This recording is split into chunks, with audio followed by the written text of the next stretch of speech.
Hey everyone, it is Tuesday, June 13th, I believe. I wanted to actually share a personal story today.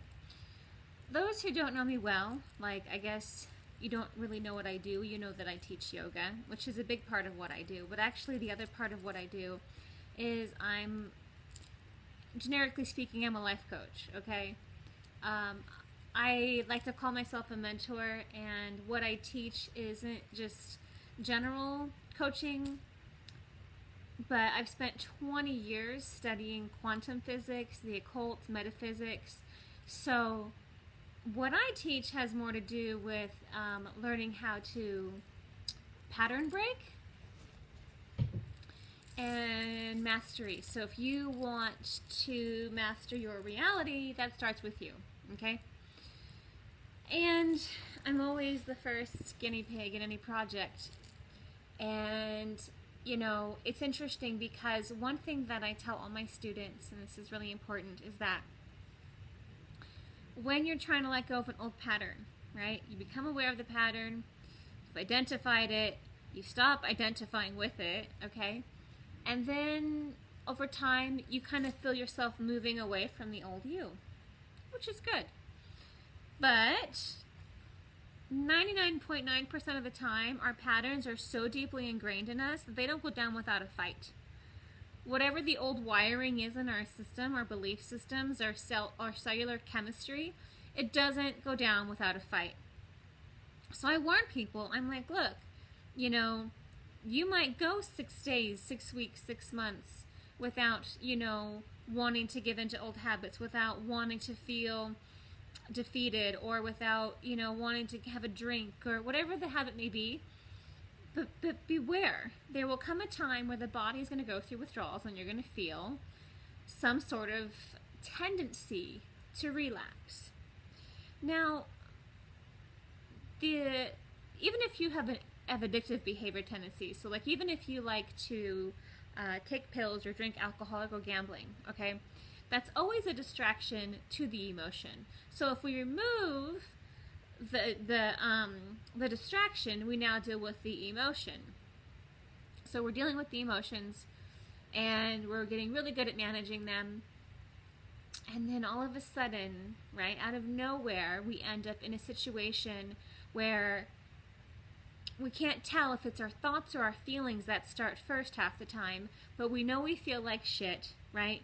Everything was going really well, and all of a sudden, business is not picking up, or maybe you have a breakup, or you have a fight, or something happens to trip you up out of that homeostasis, and you're sliding backwards very fast, okay? I call this the tsunami. Like when a student has gotten really far and they've been doing really well, and all of a sudden they find themselves being taken over by a wave so powerful in their own head and their own body, where they're like, oh my God, here I am again. I am blank. I am defeated. I am rejected. I am a loser. Whatever it may be. Now, I have been practicing this process since 2005, so I've gotten really good at it, to the point where I can't really separate myself anymore from being an active participant in my life and observing it. I'm constantly in the observation space. And, I had a really interesting situation happen these last few weeks. So, as I've gotten used to the pattern breaking over the last decade, I know I'm getting closer if my body starts to rebel, right? And again, that'll usually come in the sense of the brain trying to fabricate lies, and all of a sudden you're like, yeah, I really am fat, I really am ugly, right? It tries to pull you back into the old paradigm, pull you back into the old belief, pull you back into the old frequency. And I call these parasites because they just love to feed on your life force, okay? Gotten really good at them. And I've been making a lot of progress in my own world lately, and it's kind of exciting. And then in the last 2 weeks, pretty much on a physical level, anything that could go wrong kind of has. Like at tumbling the other night, I had cerebral spinal fluid flush out of my nose twice, which that's scary shit. I burned my left hip on the silk, my knee that I had healed, I got it fixed, but I had dislocated the meniscus, which is usually what causes pain for me. Ended up with an infection. What else happened? And I'm actually feeling really good, right? Because I'm on my ketogenic diet, so overall I'm feeling really well. And I thought, God, like, and all of a sudden, like, that flow, like a lot of flow in my life kind of just halted. And I thought, well, you know, things are cyclical, so they're gonna go in ebbs and flows. So I guess we're just not in the flow right now, but it'll come back. And I wasn't really getting identified or attached to anything that was happening. I was just trying to breathe through it, maintain equilibrium, and keep going. And then yesterday morning I pulled out Ganesha, and I thought, you know, I really like Ganesha. He's my favorite deity. He is the remover of obstacles. But most people, when they think of that, they think, oh great, I'll chant to Ganesha and my obstacles will go away. No, it doesn't work that way. What happens is you chant to Ganesha and he reveals your obstacles and then you choose if you want to let them go. So I started my Ganesha chanting yesterday, and I like it. I'll usually do about 40 to 60 days every day. Om Gam Ganapataye Namaha. I'll do it 108 times. So I started, and then around 4 o'clock this morning, I woke up with such horrific neck pain. I mean, I thought I had whiplash. I was like, where the hell did this come from? And I got up to try and sort it out, and it was horrific.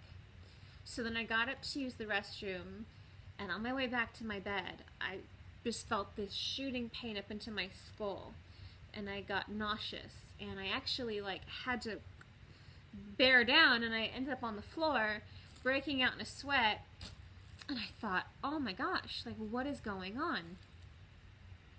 And I made my way back into bed, didn't really sleep that well, got up, and of course the first thing I did was go to my energetic doctor, who helps me a lot, and she's a chiropractor as well.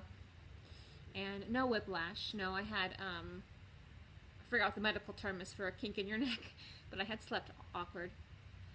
But the energetic reason behind it, right? She's checking the muscles to see which one was weak and the belief system behind it.